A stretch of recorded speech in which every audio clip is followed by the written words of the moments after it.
ఇప్పుడే Country Delight యాప్ని download చేసుకోండి. Download the Country Delight app now. Pathabasti Maharaj Ganj లో జరిగినటువంటి భారీ అగ్ని ప్రమాదంతో ఒక్కసారిగా స్థానికులందరూ ఉలిక్కిపడేటువంటి పరిస్థితి నెలకొంది. ఉదయం మొదలైనటువంటి భారీ అగ్నికిలలు పక్కనున్నటువంటి ప్లాస్టిక్ గోదాను కూడా వ్యాపించడంతో ఒక్కసారిగా ఆ ప్రాంతం అంతా కూడా దట్టమైనటువంటి పొగలతో అలుముకుంది.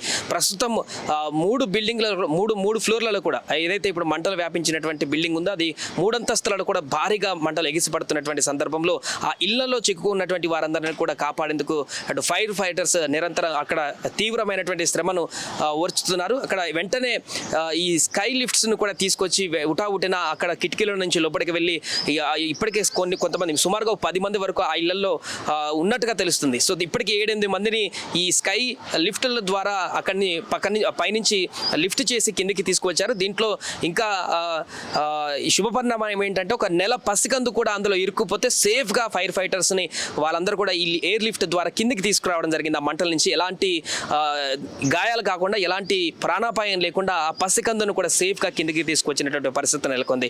ఒక హై రెస్క్యూ ఆపరేషన్ అయితే అక్కడ కొనసాగుతుంది. భారీ మంటలతో ఎగిసిపడుతున్నటువంటి ఈ యొక్క మహారాజ్ గంజ్ దగ్గర ఏర్పడినటువంటి భారీ అగ్ని ప్రమాదంతో అయితే స్థానికులు కూడా ఒకసారి ఉలికిపడ్డారు. ఎందుకంటే పాత బస్తీ అక్కడ ఏరియా అంతా కూడా కొంత ఇరుకుగా ఉంటుంది. పక్కన ఉన్నటువంటి బిల్డింగ్లు కూడా ఇప్పుడు మంటలు వస్తున్నటువంటి బిల్డింగ్ కూడా ఆనుకొని పక్కనే ఇరుకుగా ఉన్నటువంటి ప్రాంతం. ఒక బిల్డింగ్ నుంచి ఇంకొక బిల్డింగ్ అంటే ఇంకా అలా కొనసాగేటువంటి ప్రమాదం ఉంటుంది. కాబట్టి ఫైర్ సిబ్బంది వెంటనే అక్కడికి వెళ్ళి మంటలను ఆర్పడం కాకుండా ఒకవైపు మంటలు ఆర్పుతూనే మరొక వైపు ఆ బిల్డింగ్లు ఎవరైతే చిక్కుకొని ఉన్నారో వారందరినీ కూడా ప్రాణాలతో సేఫ్ గా కిందికి తీసుకొచ్చేటువంటి ప్రయత్నం చేస్తున్నారు. కొంతమంది మహిళలు కూడా అందులో ఇరుక్కుపోయేటువంటి పరిస్థితి ఏర్పడింది. వారందరూ కూడా ఈ ఫైర్ ఫైటర్స్ వెంటనే అప్రమత్తం అయిపోయి ఈ స్కై లిఫ్ట్లతోటి కిందికి దించుతున్నటువంటి పరిస్థితి. ప్రస్తుతానికైతే హుటాహుటిన అక్కడికి చేరుకున్నటువంటి వారందరూ కూడా తీవ్రమైనటువంటి ఈ శ్రమ చేస్తున్నట్టు కనబడుతుంది. ఎన్డీఆర్ఎఫ్ కానీ మిగతా బృందాలు ఫైర్ ఫైటర్స్ కానీ స్థానిక పోలీసులు కూడా అక్కడికి చేరుకోవడం జరిగింది. చిక్కుకున్నటువంటి వారందరినీ ఒక్కొక్కరు బయటికి తీస్తున్నారు. ఇప్పటివరకు 7-8 మందిని కూడా బయటికి తీస్తున్నట్టుగా తెలుస్తుంది. ఇంకొంతమంది అదే బిల్డింగ్ లో ఉన్నట్టుగా తెలుస్తుంది. వారందరూ కూడా సేఫ్ గా తీసుకొచ్చేటువంటి ప్రయత్నం అయితే చేస్తున్నారు. ఏదేమైనా కూడా ఒక ఉత్కంఠ అయితే నెలకొంది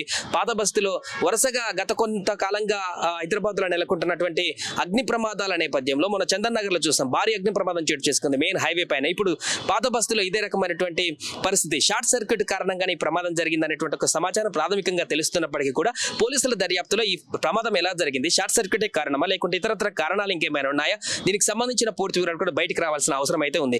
ఏదేమైనా కూడా ప్రస్తుతం ఇంత భారీ అగ్ని ప్రమాదం అయితే ఒక్కసారిగా ఉలికిపాటుకు గురి చేసింది. హైదరాబాద్ వ్యాప్తంగా కూడా ప్రజలందరినీ కూడా అప్రమత్తం చేసేటువంటి ప్రమాదంగా మారింది. ఎందుకంటే ఆ విజువల్స్ చూస్తే ఒక్కసారిగా అందరూ షాక్ అయ్యేటువంటి పరిస్థితి. 3 అంతస్తుల్లో కూడా విపరీతంగా మంటలు ఎగిసిపడుతూ పక్కన ఉన్నటువంటి బిల్డింగ్లకు కూడా అది వ్యాపించేటువంటి పరిణామం. పక్కన ఇంకా ప్రమాదకరమైనటువంటి అంశం ప్లాస్టిక్ గోదాములు ఉండడం, వాటికి వ్యాపించినట్లయితే వాటిని ఆర్పడం చాలా కష్టతరం అవుతుంది ఫైర్ సిబ్బందికి. కాబట్టి ఈ యొక్క ప్రమాదం ఒక్కసారిగా స్థానికులందరినీ కూడా తీవ్ర భయభ్రాంతికి గురి చేసింది. అంతేకాకుండా అందులో ఇరుక్కుపోయినటువంటి వాళ్ళందరూ కూడా సేఫ్ గా బయటికి తీయడానికి స్థానికులు కూడా అప్రమత్తం అవుతున్నారు. ఫైర్ సేఫ్టీ సిబ్బందితో పాటు వారికి కావాల్సిన హెల్ప్ కూడా చేస్తున్నారు. ఏదేమైనా కూడా చాలా ఉద్రిక్త వాతావరణం అయితే పాత బస్తీ వద్ద మహారాజ్ గంజ్ వద్ద అయితే నెలకొంది. అక్కడ ఈ భారీ అగ్ని ప్రమాదం నేపథ్యంలో ఎవరికి ఎలాంటి ప్రాణాపాయం లేకుండానే ఈ సేఫ్ గా ఆపరేషన్ పూర్తి చేసేటువంటి పరిస్థితి అక్కడ కనిపిస్తుంది. చూడాలి కాసేపట్లో ఈ యొక్క అగ్ని ప్రమాదానికి సంబంధించినటువంటి పూర్తి వివరాలు కూడా బయటకు వచ్చేటువంటి అవకాశం ఉంది. ఇప్పుడిప్పుడే కొంతమేరకు మంటలు సజావుగా కంట్రోల్లోకి వచ్చినట్టుగా కనపడుతుంది. పూర్తిగా మంటలు సమసిపోయినటువంటి తర్వాత, పూర్తిగా మంటలు ఆర్పివేసినటువంటి తర్వాత బిల్డింగ్లు ఇంకెవరైనా చిక్కుకున్నారా, తెలియకుండా ఇంకెవరైనా ఉన్నారా, వాటికి సంబంధించినటువంటి పూర్తి వివరాలు కూడా వచ్చేటువంటి అవకాశం ఉంది. ప్రస్తుతానికైతే ఫైర్ ఫైటర్స్ అయితే తీవ్ర కృషి చేస్తున్నారు అక్కడ. సుమన్ టీవీలో మీ పర్సనల్ అండ్ బిజినెస్ ప్రమోషన్స్ కోసం కింది నెంబర్ కి కాంటాక్ట్ చేయండి.